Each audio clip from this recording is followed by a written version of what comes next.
Rahul Gandhi leader of opposition बन गए हैं, यानी हिंदी में कहें तो नेता प्रतिपक्ष। नेता प्रतिपक्ष दरअसल वो पद होता है जो विपक्ष का नेता होता है। इसे बारीकी से हम आपको समझाएंगे, लेकिन आपको जानकर हैरानी होगी कि नेता प्रतिपक्ष जैसा कोई पद संविधान में नहीं है। तो फिर कैसे राहुल गांधी कैसे विपक्ष के नेता बन गए, यानी लीडर ऑफ अपोजिशन?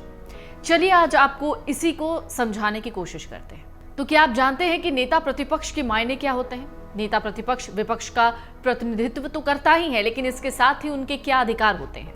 विपक्ष के नेता की भूमिका बहुत अहम होती है, लेकिन यह भी जान लीजिए कि विपक्ष के नेता का पद कोई संवैधानिक पद नहीं होता। ये एक वैधानिक शब्द है जो कि इस कानून को 1977 में आपातकाल के बाद उस समय की गैर नेहरूवादी सरकार ने ही पारित किया था, यानी गैर कांग्रेसी सरकार ने। तो क्या है 1977 एक्ट?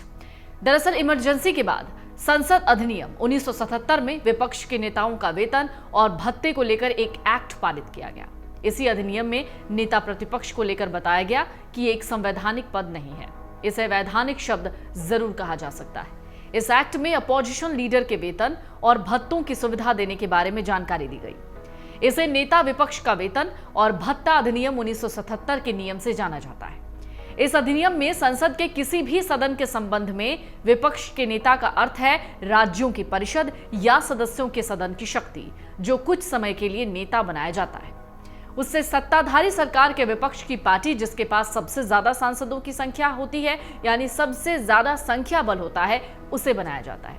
वो विपक्ष की ओर से सदन में सत्ता पक्ष की नीतियों पर सवाल खड़े करता है, उनकी नीतियों पर सवाल उठा सकता है, जिसे सदन के अध्यक्ष की ओर से मान्यता प्राप्त होती है।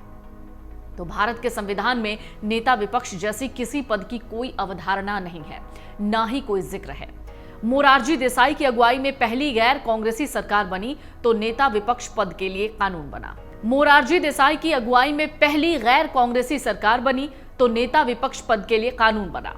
मोरारजी देसाई की सरकार the salary and allowances of leaders of opposition in parliament act 1977 लेकर आई। तो नेता प्रतिपक्ष का पद हासिल करने के लिए किसी भी पार्टी को कुल सीटों का 10% प्राप्त करना जरूरी है, यानी 543 में से 55 या 54 सीटें जरूरी है जीतनी, तभी इस पद पर दावा कर सकते हैं। इस बार कांग्रेस ने 99 सीटें जीती हैं, इसलिए नेता विपक्ष का पद उसके खाते में गया।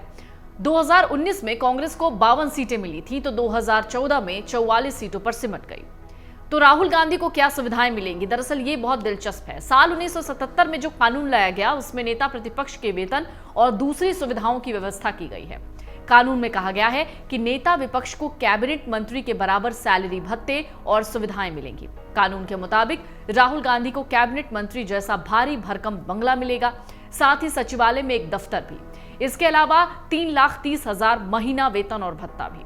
राहुल गांधी को कैबिनेट मंत्री जैसे सिक्योरिटी, मुफ्त हवाई यात्रा से लेकर ट्रेन यात्रा, सरकारी गाड़ी और दूसरी सुविधाएं। लेकिन एक अहम सवाल यह है कि राहुल गांधी के पास अधिकार क्या होंगे? राहुल गांधी पीएम मोदी के साथ उस पैनल का हिस्सा होंगे जो ED, CBI, central vigilance, central information commissioner, NHRC chief को सिलेक्ट करती है, यानी shadow prime minister.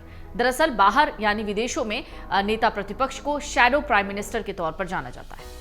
Rahul Gandhi chief election commissioner को चुनने वाले पैनल का भी हिस्सा होंगे। नेता विपक्ष के तौर पर राहुल गांधी सरकार के खर्चों की जांच करने वाली लोक लेखा समिति के अध्यक्ष होंगे। सरकार के कामकाज की लगातार समीक्षा भी कर पाएंगे।